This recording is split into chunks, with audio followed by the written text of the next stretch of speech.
అసలు ఈ జ్యోతిష్యం అనేది ఎంతవరకు ఒక కీలక పాత్ర పోషిస్తుంది ప్రతి మనిషికి కూడా? జ్యోతిష్యం నమ్మాలా వద్దా అనేది పక్కన పెడితే సర్వం సంకనాగిపోయినా ఎవడు పట్టించుకోడు. కానీ వినాయక చవితి ముందు రోజు మాత్రం నిద్రలేస్తారు వీళ్ళందరూ. కొన్ని లక్షల మంది రోజు మందు తాగి సిగరెట్ తాగి వస్తుంటే ఎవరికే ఉండదు. కానీ ఖచ్చితంగా దీవాళి ముందు రోజు మనం కాల్చే క్రాకర్స్కి మాత్రమే వీళ్ళు విజృంభిస్తారు. బ్యూటీ పార్లర్కి పోయినప్పుడు ఈ మంగళసూత్రాన్ని తీసి అట్లా పక్కకు పెడతారు. ఈ జ్యోతిష్యం గురించి విమర్శించే వాళ్ళ సంఖ్య ఎందుకు ఎక్కువైంది అంటే, అసలు హిందూ మతానికి థ్రెట్ ఎవరితోనుంది? హిందువులతోనే ఉంది. శుభమా అంటూ పెళ్లి చేసుకుంటే విడిపోమని చెప్తున్నాడు వేణుస్వామి అంటే దాన్ని శుభమా అని చెప్పరు నాయన. శాస్త్రాలు కానీ దైవత్వం కానీ తగ్గేదే లేదు, ముందుకెళ్తానే ఉంది. జాతకంలో ఈ దశలను బట్టే గానీ మనం తీసుకుంటున్న ఆహార అలవాట్లను బట్టి కాదంటారా? ఏం తినని వాళ్లకు కూడా క్యాన్సర్స్ వస్తాయి. అంతెందుకు, కరోనాలో మంచి మంచోడు చచ్చిపోయారు, తాగుబోతులు ఎవరు తావాలా? అవును. దేవుడు అనేవాడు నీ జాతకాన్ని రాసిండు, నీ తలరాత రాయలే. ఈ మధ్య కాలంలో దశమహావిద్యల అమ్మవార్ల గురించి చాలా ఎక్కువగా వింటున్నాం. ఎవరు అసలు ఈ దశమహావిద్యలు, ఎందుకు ఆరాధించొద్దు అందరూ? సో దశమహావిద్యలు అనేవి ఇవాళ కొత్తవి కావు.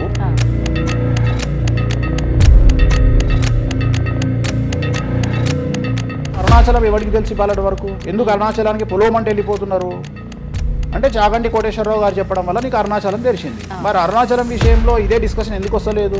దశమహావిద్యలో నాన్ వెజ్ పెడతారు అనగానే ఇక నాన్ వెజ్ ప్రపంచంలో ఎవరు తిననట్టు, అసలు అదేదో తప్పైనట్టు, ఇక లిక్కర్ ఎవరు తాగలేనట్టు. రాముడు క్షత్రియుడు, మాంసం తినలేదా? సురాపానం అంటున్నావు. దేవతలే సురాపానం తీసుకున్నారు, అది మద్యమే. మరి అది దానికి ఏందమ్మా? అవన్నీ పుకార్లు అంటున్నారు. పుకార్లు అదే చెప్తున్నా నేను. సురాపానము నథింగ్ బట్ సారా, ఇప్పసారా. గూగుల్లో కానీ, చాట్ జీపీటీలో కానీ, జెమినీలో కానీ వామాచారం అంటే ఏందో ఓపెన్ చేయండి, దశమహావిద్యలు అంటే ఏందో ఓపెన్ చేయండి. మీకు మీరే తెలుసుకోండి. ఈ సమాజంలో తెలుగు రాష్ట్రాల్లో ఉన్న దొంగలెవరో దొరలెవరో మీరే గుర్తుపట్టండి. ఎవరు అబద్ధాలు చెప్తున్నారో అనే విషయాన్ని తెలుసుకోండి. వేణుస్వామి దొంగ అయితే వేణుస్వామి దగ్గరికి రాకండి. నన్ను 20 నిమిషాలు ఆడుకుందామనే ప్రయత్నం చేసిన నీకు ఇప్పుడు చిన్న ఫినిషింగ్ టచ్ ఇస్తాను. అసలు నువ్వు జనవరి 1కు ముందు నా దగ్గర ఇంటర్వ్యూకి ఎందుకు వచ్చావు? నేను దానికి ఆన్సర్ చెప్తా. కాదు అదే ప్రయత్నం వేణుస్వామి చేసిండు కామాఖ్య విషయం. అమ్మా ఇట్లా వచ్చారా? సో నెక్స్ట్ కుంభరాశి వారికి ఏలినాడు శని చివరి అంకంలో ఉంది. చాలా సమస్యలు కనిపించబోతా ఉన్నాయి. కుటుంబంలో ఎవరిని తీసుకున్నా, విద్యార్థులు, ఉద్యోగస్తులు, వ్యాపారస్తులు, కళాకారులు, క్రీడాకారులు, రాజకీయ నాయకులు, స్త్రీలు, ఉద్యోగస్తులు, బ్యూరోక్రాట్లు అందరికీ సమస్యలు ఉన్నాయి. వాహన ప్రమాదాలు, పోలీస్ కేసులు, కోర్టు కేసులు, ఆరోగ్యపరమైన ఇబ్బందులు, మానసికమైన ఇబ్బందులు, స్త్రీలకైతే థైరాయిడ్ సమస్యలు, పీసీఓడి సమస్యలు, గర్భసంచికి సంబంధించిన సమస్యలు, మానసికమైన ఇబ్బందులు బాధించే అవకాశం కనిపిస్తూ ఉంది. జాగ్రత్తగా ఉండండి. నలుపు రంగు దుస్తులకు దూరంగా ఉండండి. శనివార నియమాన్ని పాటించండి. సప్త శనివార వ్రతాన్ని పాటించండి. సప్త శనివార వ్రతం అంటే శనివారం నాడు శ్రీ వెంకటేశ్వర స్వామి వారికి సంబంధించినటువంటి వ్రతము. ఇది పుస్తకం మీకు మార్కెట్లో దొరుకుతుంది, తీసుకొచ్చుకొని 7 వారాల పాటు 7 శనివారాల పాటు చేయండి. సమస్యల నుండి గట్టెక్కుతారు. ఇక చివరిది, లాస్ట్ది అనేటువంటిది మీనరాశి వారికి ఈ సంవత్సరం జన్మశని నడుస్తూ ఉంది. జన్మశని చాలా డేంజరస్గా ఉండబోతూ ఉంది.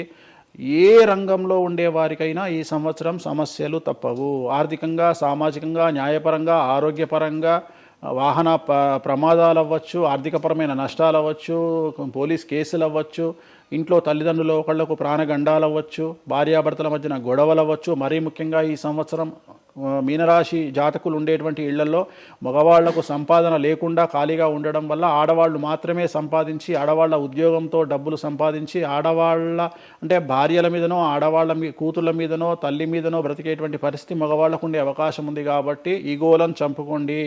సో ఆడవారి మీద బ్రతకడానికి సిద్ధపడండి, కష్టపడండి, మానసికంగా సంసిద్ధులుగా ఉండండి. అంటే అలాంటి ఒక కండిషన్ ఈ సంవత్సరం ఉండబోతా ఉంది. ఈ ఒక్క సంవత్సరాన్ని కనుక మీరు దాటగలిగితే మీ జీవితంలో మంచి పొజిషన్లకు వెళ్తారు.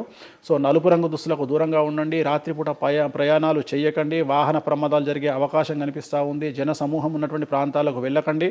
సో జాగ్రత్తలు తీసుకోండి. నలుపు రంగు దుస్తులకు దూరంగా ఉండండి. తిరునల్లా శనీశ్వర ఆలయంలో ప్రత్యేకమైన శని పూజ నిర్వహించడం ద్వారా సమస్యల నుండి బయటపడతారు. ఇప్పుడు ఈ రాశి ఫలాల్ని ఈ మధ్యకాలంలో చాలా మంది ఫాలో అవుతున్నారండి. ఇది అక్షరం అంటే పేరులో మొదటి అక్షరాన్ని బట్టి ఫాలో అవ్వాలా, లేదంటే డేట్ ఆఫ్ బర్త్ బట్టి వచ్చే రాశిని ఫాలో ఇది అవ్వాలా? పేరులో దాని సంబంధం లేదు, డేట్ ఆఫ్ బర్త్ ప్రకారం చూసుకోవాలి. రెండోది ఇది గోచారం, గ్రహచారం వేరు, గోచారం వేరు. ఇది జస్ట్ గోచారం ప్రకారం ఎలాగైతే మనము సౌరమానం ప్రకారము మనం చూసుకుంటామో అలా ఇది ఓన్లీ చాంద్రమానం ప్రకారము మీ నక్షత్రం ప్రకారం చూసుకోవాల్సిందే. మళ్ళీ వ్యక్తిగతమైన జాతకం వేరు. అంటే ఒక 3-4 రాశులు మినహాయించి అన్ని రాశుల వారికి కొంచెం ఇబ్బందికర పరిస్థితులే ఉన్నాయి. దానికి మీరు చెప్పిన రెమెడీస్ చేసుకుంటే సరిపోతుంది. గురుగారు, చాలా వరకు ప్రస్తుత రోజుల్లో జ్యోతిష్యాన్ని ఎక్కువగా నమ్ముతున్నారేమో అనిపిస్తూ ఉంటుంది. సేమ్ టైం మళ్ళీ జ్యోతిష్యం మూఢనమ్మకము అని చెప్పి కొట్టిపారేసే వాళ్ళు కూడా ఎక్కువైపోయారేమో అనిపిస్తుంది. అసలు ఈ జ్యోతిష్యం అనేది ఎంతవరకు ఒక కీలక పాత్ర పోషిస్తుంది ప్రతి మనిషికి కూడా? సో జ్యోతిషం అనేది నువ్వు చెప్పినట్టుగా ప్రతి మనిషికి ఒక ఫేసు 2 ఫేసులు ఉంటాయి, కానీ కొంతమందికి చాలా ఫేసెస్ ఉంటాయి. ఉదాహరణ వేణుస్వామికి 2 ఫేస్ ఉండొచ్చు, అంటే సామాజికంగా ఒకటి, ప్రైవేట్గా ఒకటి. కానీ సమాజంలో ప్రస్తుతము తెలుగు రాష్ట్రాల్లో ఒక మనిషికి 5 ముఖాలు ఉన్నాయి. అంటే తెలుగు రాష్ట్రాల్లో ఎందుకు చెప్తున్నానంటే భారతదేశాన్ని మొత్తం కంపేర్ చేసినప్పుడు భారతదేశానికి సంబంధించినటువంటి రాజకీయాలు వేరు, తెలుగు రాష్ట్రాల రాజకీయాలు వేరు. భారతదేశం సోషల్ మీడియా వేరు, తెలుగు రాష్ట్రాల సోషల్ మీడియా వేరు. భారతదేశం న్యూస్ ఛానల్స్ వేరు, తెలుగు రాష్ట్రాల న్యూస్ ఛానల్స్ వేరు. సో ప్రతిదీ తీసుకుంటే తెలుగు రాష్ట్రాలకు సంబంధించి చాలా ప్రత్యేకమైనటువంటి స్టైల్లో మనం ప్రజెంట్ వెళ్తా ఉన్నాము. ప్రత్యేకించి తెలుగు రాష్ట్రాలు ఇంతకు ముందు ఒకటే రాష్ట్రానికి పరిమితం అయ్యి ఉండే, అది ఇప్పుడు హైదరాబాద్ కూడా అంటుకుంది. సో 2 రాష్ట్రాలు ఇంచుమించుగా సేమ్ స్టైల్లో వెళ్తున్నాయి. సో జ్యోతిష్యం నమ్మాలా వద్దా అనేది పక్కన పెడితే ఎప్పుడే కానీ దేని గురించి ఎవరు మాట్లాడినా 2-3 విషయాల గురించి మాట్లాడతారు. ఒకటి ఐడెంటిటీ, ఒకటి బ్రాండు, ఒకటి ప్రత్యేకించి పిఆర్ స్ట్రాటజీ. ఇప్పుడు బ్రాండ్ అనేది వేణుస్వామి అంటే ఒక బ్రాండ్. వేణుస్వామి జ్యోతిషం గురించి మాట్లాడుతున్నాడు అంటే చాలా మంది వెయిట్ చేస్తారు, జరిగిందా జరగలేదని విశ్లేషించుకుంటారు. అదొక పద్ధతి. వేణుస్వామిని విమర్శించే వాళ్ళు ఏం చేస్తారంటే వాళ్ళు ఐడెంటిటీ క్రైసిస్లో ఉంటారు. సో వాళ్ళు వేణుస్వామిని విమర్శించినా లేకపోతే ఒక పెద్ద వ్యక్తిని విమర్శించినా వాళ్లకు దానివల్ల ఐడెంటిటీ వస్తుంది. మామూలుగా వాళ్ళు విమర్శిస్తే ఎవడు పట్టించుకోడు, వేణుస్వామిని విమర్శిస్తే పట్టించుకుంటారు. అలా కాకుండా కొంతమంది ఇది ఏమంటారు హేతువాదులు అనొచ్చు, లేదంటే నాస్తికులు అనొచ్చు, ఇంకోటి అనొచ్చు. సో వీళ్ళందరూ ఏంటంటే ప్రత్యేకించి హిందూ మతానికి సంబంధించిన జ్యోతిష్యం గురించి మాట్లాడతారు, హిందూ మతానికి సంబంధించిన పండుగల వినాయకుని గురించి మాట్లాడతారు. మొత్తం ప్రపంచమంతా పొల్యూటెడ్ అయ్యి కలుషితమై సర్వం సంకనాగిపోయినా ఎవడు పట్టించుకోడు, కానీ వినాయక చవితి ముందు రోజు మాత్రం నిద్రలేస్తారు వీళ్ళందరూ. అట్లనే అసలు ఈ ప్లాస్టిక్ వల్ల అసలు నూనె ఎట్లా వస్తుంది, ఎందుకంటే 90 రూపాయలకు 1 కిలో నూనె ఎట్లా తింటున్నాం మనము అని ఆలోచించాడు ఎవరు లేడు. కొన్ని లక్షల మంది రోజు మందు తాగి సిగరెట్ తాగి వస్తుంటే ఎవరికే ఉండదు, కానీ ఖచ్చితంగా దీవాళి ముందు రోజు మనం కాల్చే క్రాకర్స్కి మాత్రమే వీళ్ళు విజృంభిస్తాడు. సో ఇవన్నీ కూడా ఐడెంటిటీ క్రైసిస్ అవ్వచ్చు, లేదా పని కట్టుకుని విమర్శించాలి అవ్వచ్చు. మనం ఏం నమ్ముతాము అంటే లెక్కలు నమ్ముతాం. 2002కు పూర్వము 2002 తర్వాత తీసుకుంటే జ్యోతిష్యాన్ని నమ్మేవారి సంఖ్య, హిందూ మతాన్ని నమ్మేవారి సంఖ్య 9% పెరిగింది. సో ఇది వేణుస్వామి సొంత కవిత్వం కాదు, గూగుల్ చేస్తే గూగుల్లో మీకు కనిపిస్తుంది పర్సంటేజ్ ఎంత పెరిగింది అనేది. సో ఎప్పుడే కానీ గుర్తుంచుకోవాల్సింది ఏంటి అంటే మనము సైంటిఫిక్గా సైన్స్ పరంగా మనం ఎంత ముందుకెళ్తామో మన జెన్జీ జనరేషన్, ఆల్ఫా జనరేషన్లు ఎంత ఫాస్ట్గా వస్తాయో ఎట్ ది సేమ్ టైము దేవుళ్ళ మీద నమ్మకాలు కూడా అదే పరిస్థితులలో ఉంటాయి. కాకపోతే ఇక్కడ ఏంటి అంటే ఒకటి ఎక్స్ప్రెసివ్ అవ్వచ్చు, ఎక్స్ప్రెసివ్ కాకపోవచ్చు. ఎందుకు పెరిగాయి అంటారు ఈ పర్సంటేజ్ మీరు అన్నట్లుగా? అంటే ఖచ్చితంగా కష్టాల ప్రాబ్లం. అంటే ఇక్కడ కష్టాల కంటే కూడా కాంపిటీషన్ అని చెప్తాను నేను. సో ఇప్పుడు ఏమైపోయింది అంటే విపరీతమైనటువంటి కాంపిటీషన్లోకి నెట్టబడ్డాం మనం అందరము కూడా. అంటే ఏమైపోయింది అంటే ఒక 1990కి పూర్వము మనం సంపాదించుకునే సొమ్మంతా కూడా దాచిపెట్టుకొని ఆ డబ్బును దాచుకొని మన కుటుంబాలు తింటాయి, మన పిల్లలు తింటాయి అనే ఆలోచన ఉండేది. 2000 సంవత్సరం తర్వాత ఏమైపోయింది అంటే మనం సంపాదించుకున్నది మనమే ఎంజాయ్ చేయాలి, ఒక కారు కొనుక్కోవాలి, సో లగ్జరీ లైఫ్ లీడ్ చేయాలి, 10 మందికి చూపించుకోవాలి. అంటే స్వతహాగా అనుభవించడం కంటే కూడా 10 మందికి చూపించుకోవాలి అనేటువంటి ఒక పనికిమాలిన భావన జనాల్లో చాలా వచ్చింది. ఇది ఎంతవరకు కరెక్ట్ అంటే తప్పు చెప్తున్నా. ఇప్పుడు ఉదాహరణ ఇన్ఫ్లుయెన్సర్స్ చూస్తుంటే అసలు యాక్చువల్గా వినాయక చవితి అనేది చవితి రోజు చేసుకోవాలి, కానీ వీళ్ళు ఏం చేస్తున్నారు వినాయక చవితికి 2 రోజుల ముందరనే వినాయక చవితి చేసుకొని దాన్ని మొత్తం ఎడిట్ చేసి అంతా చేసి వినాయక చవితి నాడు పోస్ట్ చేస్తారు. సో దీనివల్ల వాళ్ళ ఖచ్చితంగా ఎఫెక్ట్ అవుతుంది. ఎందుకు ఎఫెక్ట్ అవుతుంది అంటే ఇప్పుడు మాంగళ్యం ఉంది, ఉదాహరణ మెడలో మంగళసూత్రం అనేది ధరిస్తారు అమ్మాయిలు. వీళ్ళు ఏం చేస్తున్నారు ఈ మధ్యన అంటే కొంతమంది అమ్మాయిలు వెస్ట్రన్ కల్చర్కు బానిసలైన అమ్మాయిలు ఏం చేస్తారంటే దాన్ని ఏమంటారు, బ్యూటీ పార్లర్కి పోయినప్పుడు ఈ మంగళసూత్రాన్ని తీసి అట్లా పక్కకు పెడతారు. సో మళ్ళీ ఎప్పుడైతే నువ్వు ఆ మంగళసూత్రాన్ని వేసుకుంటున్నావో ఆ సమయం కనుక మంచిది కాకపోతే ఎఫెక్ట్ అవుతుంది ఫ్యామిలీ. సో అందుకని నువ్వు చేసేటువంటి వినాయక చవితి పూజ కరెక్ట్ సమయంలో చేయకపోతే అది నెగిటివ్ అయ్యేటువంటి అవకాశం ఉంది. సో ఇట్లా ఇన్ఫ్లుయెన్సర్స్, ఉదాహరణ ఇప్పుడు జనరల్గా బేసిక్గా మనము ఒక యూరోప్ కంట్రీకి పోతున్నాము, ఒక దుబాయ్కి పోతున్నాము అంటే మనం అక్కడికి పోయినాక షాపింగ్ చేస్తాం. కానీ ఇప్పుడు ఉన్నటువంటి జనరేషన్లో వీళ్ళందరూ ఏంది, ఇక్కడ షాపింగ్ చేసి మళ్ళీ అక్కడ షాపింగ్ చేస్తారు. అంటే చాలా విచిత్రం అయిపోయింది. అంటే ఖచ్చితంగా సంవత్సరానికి ఒక 10 డొమెస్టిక్ టూర్లు, ఖచ్చితంగా సంవత్సరానికి ఒక 5 ఇంటర్నేషనల్ టూర్స్. ఇవన్నీ దేనికోసము అంటే సమాజానికి మా దగ్గర డబ్బులు ఉన్నాయి అని చూపించుకోవడం కోసము, సో ఆర్భాటాల కోసము. సో నేను జనరల్గా ఏం చెప్తా అంటే first build your own brand. First brand build చేసుకున్నాక తర్వాత నువ్వు బ్రాండ్లకు అలవాటుగా. ఇప్పుడు ఒక అనామకుడు, ఒక మామూలు మనిషి రేంజ్ రోవర్ కార్ వేసుకొని వస్తే జనాలందరూ రేంజ్ రోవర్ కార్ను చూస్తారు. అదే ఒక సూపర్ స్టార్, ఒక ప్రభాస్, ఒక మహేష్ బాబు వస్తే మహేష్ బాబుని చూస్తారు, ప్రభాస్ని చూస్తారు, కానీ కార్ను చూడరు. సో నేనేమంటే ఫస్ట్ నువ్వు దాన్ని తయారు చేసుకో. ఇప్పుడు ఉదాహరణ ఒక బాలీవుడ్ హీరోయిన్ ఉంది, ఆ బాలీవుడ్ హీరోయిన్ ఒక ఎల్వీ హ్యాండ్ బ్యాగ్ వేసుకుంది, సపోజ్ అది ఫేకే అనుకుందాం, బట్ జనాలు అందరూ అది ఒరిజినల్ అనుకుంటారు. అదే ఒక మామూలు అమ్మాయి నిజంగానే ఎల్వీ బ్రాండ్ వేసుకుంది, కానీ అది ఫేక్ అనుకుంటారు. సో అందుకని ఫస్ట్ నీ బ్రాండ్ నువ్వు నిలబెట్టుకున్న తర్వాత అప్పుడు నువ్వు బ్రాండ్స్ జోలికి వెళ్ళు. ఇప్పుడు సో ప్రస్తుతం సమాజంలో ఈ జ్యోతిష్యం గురించి విమర్శించే వాళ్ళ సంఖ్య ఎందుకు ఎక్కువైంది అంటే వాళ్ళకు వ్యక్తిగతమైన అంశాలు చాలా ఉంటాయి. They want subject. అంటే ఏమైపోయింది, ఇప్పుడు ఎగ్జాంపుల్, ఇప్పుడు నేనే ఒక యూట్యూబ్ ఛానల్ పెట్టుకున్నా, నన్ను నేను ఓన్గా జర్నలిస్ట్గా నన్ను నేను గుర్తించుకున్నా, నాకు సబ్జెక్ట్ కావాలి అంటే అట్లీస్ట్ నేను ప్రతిరోజు కనీసం ఒక 10 నుండి 15 వీడియోలు చేయాలి అంటే నాకు ఆ మనిషితో పని లేదు, ఆ వ్యవస్థతో పని లేదు, ఆ సబ్జెక్టుతో పని లేదు. నేను రాకెట్ గురించి నేనే మాట్లాడతా, జ్యోతిష్యం గురించి నేనే మాట్లాడతా, రైతు గురించి నేనే మాట్లాడతా, పిడకల గురించి నేనే మాట్లాడతా. అంటే లాస్ట్కు నాకు కావాల్సింది ఏంది అంటే నాకు వ్యూవర్స్ కావాలి. అట్లీస్ట్ నేను పెట్టే సబ్జెక్టుకు నాకు తెలియకున్నా సరే దాని గురించి కంటి చూపు గురించి నేనే మాట్లాడతా, క్యాన్సర్ గురించి నేనే మాట్లాడతా, ఎయిడ్స్ గురించి నేనే మాట్లాడతా. అంటే కాదేది విమర్శకు అనర్హం. అంటే నీకు సబ్జెక్టు తెలుసా తెలియదా అంటే ఇంగితం ఉండేవాడు కంట్రోల్ చేసుకో. ఇప్పుడు నాకు సిగ్గు శరము ఇంగితం ఉంది. నేను ఇప్పుడు ఆ కెమెరామెన్ తీసేటువంటి కెమెరాకు సంబంధించి ఆయన ఎట్లా పెట్టాలి ఫోకస్, ఆయన లెన్స్ ఎంత అడ్జస్ట్ చేసుకుంటాడు ఏంది అనేది నాకు సంబంధం లేని వ్యవహారం. కానీ నేను అసలు దానిలోకి వెళ్ళను. కానీ అదే విశ్లేషకుల పేరుతో ఉండేటువంటి యూట్యూబ్ ఛానల్స్ అవ్వచ్చు, ఇంకొకళ్ళు అవ్వచ్చు, వాళ్ళు ఏం చేస్తారు, దాన్ని కూడా వాళ్ళే జస్టిఫికేషన్ చేస్తారు. అంటే దాన్ని కూడా నువ్వు కెమెరా ఎట్లా పెట్టాలనో కెమెరామెన్కి వీళ్ళు నేర్పిస్తారు, వీళ్ళే డిస్కషన్. ఎందుకు అంటే వాళ్ళకి ఏదో ఒక 10,000 వ్యూవర్షిప్ పోతే ఇట్లా ఓవరాల్గా తీసుకుంటే నెలకి ఇంత వెళ్తుంది పైసలు. సో దీని మీద బ్రతికే వాళ్ళు, సో వాళ్ళు ఏం చేస్తారు, వాళ్ళు విమర్శలు చేస్తారు. సో అట్లనే హేతువాదుల ముసుగులో ఉండేవాళ్ళు విమర్శలు చేస్తారు. అన్నిటికంటే ప్రాబ్లం ఏమైపోయింది అంటే పొద్దున్న లేస్తే హిందూ మతం బాగుండాలి అంటే అసలు హిందూ మతానికి థ్రెట్ ఎవరితోనుంది? హిందువులతోనే ఉంది, ముస్లిమ్స్తో లేదు, క్రిస్టియన్స్తో లేదు. ఎందుకంటే వేరే వాళ్ళు మన జోలికి రావట్లా. ఎంతసేపు కప్పల భాగవతం లాగా మన జీవితంలో ఎలుకల భాగవతం లాగా ఒక ఎలుక ఇంకో ఎలుకని కిందికి గుంజుతుంది, ఒక కప్ప ఇంకో కప్పని కిందికి లాగుతుంది. అట్లనే హిందువులలో వేణుస్వామి ఆస్ట్రాలజికల్ ప్రిడిక్షన్స్ లో మంచిగా ఉన్నాడు అంటే వేణుస్వామి చెప్పింది ఏదైనా జరిగినప్పుడు వేయడానికి ఎవరికి మనసు రాదు, కానీ వేణుస్వామిని విమర్శించడానికి పొలోమంటే అందరూ వచ్చేస్తారు. అంటే మరి నేను హిందువునే కదా, నన్ను కిందికి లాగేవాడు హిందువే కదా, మరి ఇక్కడ హిందూ మతం ఏమవుతుంది? ఇప్పుడు సమాజంలో నేను అబ్జర్వ్ చేస్తున్నా, గత కొన్ని రోజుల నుండి, ఒక 6 నెలల నుండి, సంవత్సరం నుండి Telugu media in the sense నేను లోకల్ సోషల్ మీడియాలో హిందూ మతాల పేరు మీద కొత్త వర్షన్ వచ్చింది. ఏంటి అంటే హిందూ ఆచార వ్యవహారాలను విమర్శించడము చాలా కామెడీ అయిపోయింది. ఒక ఆయన ఈ మధ్యలో ఇంటర్వ్యూ చూసిన నేను, అసలు దుర్గమాల లేదంటాడు ఆయన. నేను షాక్ అయినా, నేను ఇనుంటావు నువ్వు కూడా. నాకు ఆశ్చర్యం అనిపించింది. దుర్గమాల లేదు అంటే అమ్మవారి మాల, జనరల్ గా భవానీ మాల కరెక్ట్ వర్డ్, భవానీ మాల లేనే లేదు, అసలు చరిత్రలో లేదు అంటాడు. అంటే సమాజము ఏదో విధంగా భక్తి మార్గం వైపు వెళ్తుంది అంటే నువ్వు సంతోషంగా ఫీల్ అవ్వాలి, కానీ దాన్ని కూడా విమర్శించేవాడు ఎందుకంటారు ఇలా అంటే వీళ్ళందరూ పండితులు కాదు, వీళ్ళందరూ standing comedians or sitting comedians.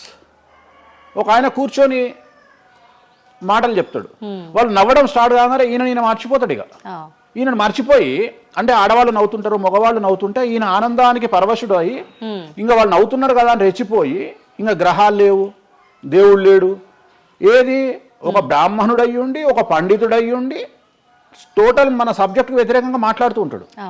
అట్లనే ఆయన ఎవరో భవానీమాల లేదు అంటాడు. నేను నీకు వచ్చిన నష్టమేముంది, నువ్వు మొగోడివి అయితే భవానీమాల కాదు, ఎవరైతే కోయంబత్తూరులో ఈషా ఫౌండేషన్లో లింగభైరవ అమ్మవారు లేదని చెప్పు, అది నీ గొప్పతనం. నిజంగా లింగభైరవ అమ్మవారు లేదు, లేనప్పుడు లేదని చెప్పు. ఆమె క్రియేటెడ్ గాడు, చెప్పొచ్చు కదా లేదు అని. ఎందుకంటే అక్కడ భయం ఏంటంటే ఎవరు తంతడు అని. వీళ్ళ భయం అంటే ఏంటంటే ఎక్కడైతే ఎవడు వీళ్ళకి అడ్డు రాడో అక్కడికి వస్తాడు. వీళ్ళకి ఒరిజినల్ సబ్జెక్ట్ మాట్లాడే దమ్ము లేదు. సో ఇదంతా ఎంత చేసినా నేను అల్టిమేట్గా చెప్పేది ఏంటంటే జ్యోతిష్యానికి వ్యక్తిగతంగా నా దగ్గరకు వచ్చేవాళ్ళు నాకు జనాలకు చెప్పారుగా. ఇప్పుడు నేను ఒక మాట చెప్తా, ఇప్పుడు సీక్రెట్ మెయింటైన్ చేయాలనుకుంటారు ప్రతి ఒక్కడు, ప్రైవసీ మెయింటైన్ చేయాలనుకుంటారు. మామూలుగా హాస్పిటల్కి పోతేనే ఇవాళ ప్రైవసీ మెయింటైన్ చేయాలనుకుంటున్నారు. అది అట్లీస్ట్ తలకాయనొప్పికి పోయినా వాళ్ళు దే వాంట్ ప్రైవసీ. అంటే కారు డైరెక్ట్గా B1కి వెళ్ళిపోతుంది, పైకి వెళ్ళిపోతారు, డాక్టర్ని కలుస్తారు, వస్తారు. అట్లాంటిది వేణుస్వామి దగ్గరకు వచ్చి నేను ఎందుకు చెప్పాలనుకుంటున్నా, లేదంటే నేను ప్రజలకి చెప్పాలనుకుంటున్నా అనుకోరు కదా. ఎవరో ఒకళ్ళు వేణుస్వామి దగ్గరికి వెళ్ళినప్పుడు కొన్నిసార్లు కొన్ని వీడియోలు తీసినప్పుడు 100 మందిలో ఒక వీడియో తీసినప్పుడు ఆ వీడియో పోస్ట్ చేస్తాము, దానివల్ల నా దగ్గరకు వచ్చినట్టు తెలుస్తుంది. కానీ 99% నా దగ్గరకు వచ్చినట్టు తెలియదు. నా దగ్గరికే కాదు, జ్యోతిషం అనేది ఎక్స్ట్రీమ్గా జనాల్లోకి వెళ్తున్నది. ఎట్ ది సేమ్ టైం భక్తి అనేది జనాల్లోకి వెళ్తున్నది. దాన్ని భయం అంటమా భక్తి అంటమా పక్కన పెడితే ఈరోజు జనాలు ముక్కోటి కానీ ఇతరత్ర పండుగలు కానీ జనవరి 1 కానీ జనాలు విపరీతంగా దేవాలయాల్లో ఉంటున్నారు. అంటే జనాలకు దేవుడి మీద కానీ శాస్త్రాల మీద కానీ వచ్చినటువంటి నమ్మకము, ఈ నమ్మకాన్ని ఎవరో ఒకళ్ళు వచ్చి టీవీలో కూర్చొని చెప్పినంత మాత్రాన పోదు. సో ఇది జనాల్లోకి విపరీతంగా వెళ్తానే ఉంటుంది. జనాలు ఎప్పుడే కానీ ఎంత వెస్టర్న్ కల్చర్కి వెళ్ళినా నమ్మకము అనేది ఒకటి ఉంటుంది. మనల్ని నమ్మించేది, మనల్ని బ్రతికించేది నమ్మకము. ఈ నమ్మకం లేకపోతే మనకు జీవితం లేదు. సో ఈ జ్యోతిష్యము అనేది అంధకార బంధురంలో ఉండేటువంటి ఒక వ్యక్తిని బయటకు తీసుకురావడానికి, జరగబోయే నష్టాన్ని చెప్పడానికి మాత్రమే పనికి వచ్చేటువంటి శాస్త్రము. అంతేగాని నువ్వు 50 ఏళ్లకు నరుకుతావు, 40 ఏళ్లకు కారు కొంటావు, ఈ సొల్లు పురాణం చెప్పాల్సిన పని లేదు. జరగబోయేటువంటి నష్టాన్ని కనుక చెప్పగలిగితే జ్యోతిష్యము దాన్ని సరి చేసుకోవడంతో పాటు మానసికంగా స్ట్రాంగ్ అవ్వడానికి ఆ వ్యక్తికి చాలా చాలా చాలా ఉపయోగపడుతుంది. భార్యాభర్తలు తన్నుకొని చస్తారు, విడిపోతారు అని చెప్పడంలో ఉద్దేశము మీరు విడిపోండి అని కాదు. భార్యాభర్తల్లో అట్లీస్ట్ జనరేషన్ ను బట్టి ఈ రోజు భర్త అనేవాడు కాంప్రమైజ్ అయ్యి భార్య తిట్టినా పడి ఉంటాడు అని ఇక్కడ ఉద్దేశము. అంటే ఒకప్పుడు భార్యకు భర్తకు పెళ్లికి కనీసం 10 సంవత్సరాల గ్యాప్ ఉండేది. ఎందుకు అంటే భార్య అనే అమ్మాయి చిన్నపిల్లగా ఉంటే భర్త అనేవాడు ఒక కూతుర్ని చూసుకుంటాడు అనే ఉద్దేశంతో ఆ పెళ్లిళ్ళు చేసేవాళ్ళు. ఇవాళ ఏం చేస్తున్నారు, ఇద్దరికి 6 నెలలు తేడా ఉండదు. సో ఇద్దరు టెంపర్మెంట్ లో వెళ్తారు, ఇద్దరు గొడవలు పడతారు. సో ఈ కండిషన్లో వాళ్ళిద్దరు విడిపోయేటువంటి తత్వం వైపు వెళ్తారు. కాబట్టి మొదలే మీ జాతకాలు బాగాలేవు, మీకు విడిపోయే అవకాశం ఉంది అంటే మిమ్మల్ని విడిపోమని చెప్పడం కాదు. ఇక్కడ మీరు జాగ్రత్తగా ఉండండి, కాంప్రమైజ్ కండి, ఈగోస్ పక్కన పెట్టండి, మీ పొసెసివ్నెస్ను పక్కన పెట్టండి. సో ఆర్థికపరమైనటువంటి అంశాల్లో క్యాలిక్యులేటెడ్గా ఉండండి, తన్నుకొని చావకండి, విడిపోకండి అని మొదలే వాళ్ళని హెచ్చరించడం అనేటువంటిది దీంట్లో భాగము. కానీ ఇవాళ్ళు ఏమంటున్నారు, శుభమా అంటూ పెళ్లి చేసుకుంటే విడిపోమని చెప్తున్నాడు వేణుస్వామి అంటే దాన్ని శుభమా అని చెప్పరు నాయన. ప్రతి ఒక్కళ్ళకి అదే చెప్తున్నారు. ఆ మాతకు వస్తే మీరు పొద్దున్న లేస్తే 100 పెళ్లిలలో 80 పెళ్లిళ్ళు డివోర్స్ అవుతున్నాయి. మరి దీని మీద మీరే కదా డిబేట్ పెడతారు. సో ఇదంతా ఏంటంటే ఒక వ్యక్తిని విమర్శించాలనుకున్నప్పుడు వాళ్ళు ఏదైనా తీసుకురావచ్చు. దాన్ని రామ అంటే దాన్ని చిన్న పదాలు మారిస్తే ఆ రామ అనేది ఒక బ్యాడ్ వర్డ్ అవుతుంది. సో దాన్ని ఎట్లంటే చేసుకొని పోవచ్చు. కానీ ప్రస్తుతం దేశ కాలమాన పరిస్థితులలో జ్యోతిష్యం కానీ శాస్త్రాలు కానీ దైవత్వం కానీ తగ్గేదే లేదు, ముందుకెళ్తానే ఉంది. ఇప్పుడు ఒక మనిషి జననం దగ్గర నుంచి చనిపోయే వరకు జాతకం అనేది కొన్ని సందర్భాల్లో మాత్రమే చూడాలి అని చెప్పి ఒకప్పటి కాలంలో చెప్పేవారట. కానీ ఇప్పుడు మాత్రం పుట్టిన దగ్గర నుంచి ఎప్పుడు ఏ చిన్న సమస్య వచ్చినా జాతకం చూపించుకోవడము, అసలు ఇది మన సాంప్రదాయంలో లేనే లేదు అంటున్నారు. ఇది ఎంతవరకు వాస్తవం? నేను లాస్ట్ ఇయర్ ఒక హీరోకు ఒక బిడ్డ పుడితే నేను చెప్పినప్పుడు చాలా మంది మేధావులు వచ్చి నన్ను విమర్శించారు. చిన్న పాపకు జాతకం చెప్తారా ఎవడన్నా అని. నీకు తెలిసే ఉంటే కృష్ణదేవరాయల ఆస్థానం కానీ ఇతర రాజులు పెద్ద రాజుల ఆస్థానంలో కానీ ఆస్థాన సిద్ధాంతి అని ఉండేవాడు. వాళ్ళు ఏం చేసేవాళ్ళు అంటే రాణికి కూతురు పుట్టిన కొడుకు పుట్టిన వాళ్ళు వచ్చి మొత్తం లైఫ్కు సంబంధించిన జాతకాన్ని రాసేవాళ్ళు. పుట్టడంతోనే ఈ అసలు పుట్టిన రోజే రాసేవాళ్ళు. ఓకే. వీళ్ళు ఏమైతారు, ఈయన జీవితంలో ఏమైతాడు, దొంగ అవుతాడా, మంచోడు అవుతాడా, రాజు అవుతాడా, లంగ అవుతాడా, క్రికెటర్ అవుతాడా అంటే ఆ దేశకాలం మన ప్రశ్న బట్టి అప్పుడు. ఓకే. ఓకే. సో దాన్ని ఇప్పుడు కన్వర్షన్ చేసుకుంటే ఇప్పుడు మేము రాసే జాతకంలో ఇప్పుడు వీడు ఇంజనీర్ అవుతాడా, డాక్టర్ అవుతాడా, ఎంటర్ప్రెన్యూర్ అవుతాడా, ఉద్యోగస్తుడు అవుతాడా, సో ఇవన్నీ అంచనా వేగం. ఒక మనిషి పుట్టినప్పటి నుండి లగ్నాన్ని బేస్ చేసుకొని 1వ నెంబరు అంటే లగ్నము నుండి 12వ నెంబరు అంటే వ్యయము, 1 నుండి 12 గడులను కనుక తీసుకొని రాస్తే ఆ మనిషి ఎప్పుడు పుట్టి ఏమేం చేస్తాడు, ఎప్పుడు చనిపోతాడు అనేది వెరీ క్లియర్గా మెన్షన్ చేయవచ్చు. సో ప్రతి రోజు జాతకాన్ని వేసుకోవచ్చు, ప్రతి నెల జాతకాన్ని వేసుకోవచ్చు. గోచారము గ్రహచారము అని 2 ఉంటాయి. గోచారము అంటే ప్రస్తుతం జరిగేటువంటి గ్రహాల యొక్క గమనం ఏ విధంగా ఉంది అని తెలియజేసేది గోచారము. గ్రహచారము అంటే పుట్టినప్పుడు దాన్ని బేస్ చేసుకొని రాసేది గ్రహచారము. జనరల్ గా తెలుగు రాష్ట్రాల్లో చాంద్రమానాన్ని మాత్రమే బేస్ చేసుకొని జాతకాలు రాస్తారు. కానీ వేణుస్వామి ఒక్కడే చాంద్రమానము, సౌరమానము, బార్హస్పత్యమానము అనే 3 విభాగాలను బేస్ చేసుకొని జాతకాలు రాస్తాడు. చాంద్రమానము అంటే చంద్రుడిని బేస్ చేసుకొని ప్రతిరోజు రోజున్నర పాటు చంద్రుడు ఒక రాశిలో ఉండేదాన్ని చాంద్రమానము అంటారు. ఇది మన దక్షిణ భారతదేశంలో వాడతాము. సౌరమానము అంటే సూర్యుడు, రవి ఒక నెలలో ఒక రాశిలో ఉంటాడు, దాన్నే మనం సౌరమానము అంటాము. అలాగే బార్హస్పత్యమానము అంటే బృహస్పతిమానము, సంవత్సరం పాటు గురువు ఒక రాశిలో ఉండేదాన్ని బార్హస్పత్యమానము అంటాము. మనము పుట్టినప్పటి నుండి కనీసము నాకు తెలిసి గత 1000 సంవత్సరాలు లేనటువంటి చరిత్ర ఈ సంవత్సరము 2026లో మనం చూడబోతా ఉన్నాము. గురువు ఒకే సమయములో 6 నెలల్లో 3 రాసుల్లోకి ప్రవేశిస్తా ఉన్నాడు. అంటే జనరల్ అర్థం కాదు, అసలు మనం ఎప్పుడు చూడలే. అందుకనే ఈ సంవత్సరం చాలా పెను సంచలనాలు ఉంటాయి. 2026లో గురువు మిథునం, కర్కాటకం, సింహం 3 రాశుల్లోకి వచ్చి మళ్ళీ రివర్స్ వస్తున్నాడు కర్కాటకానికి.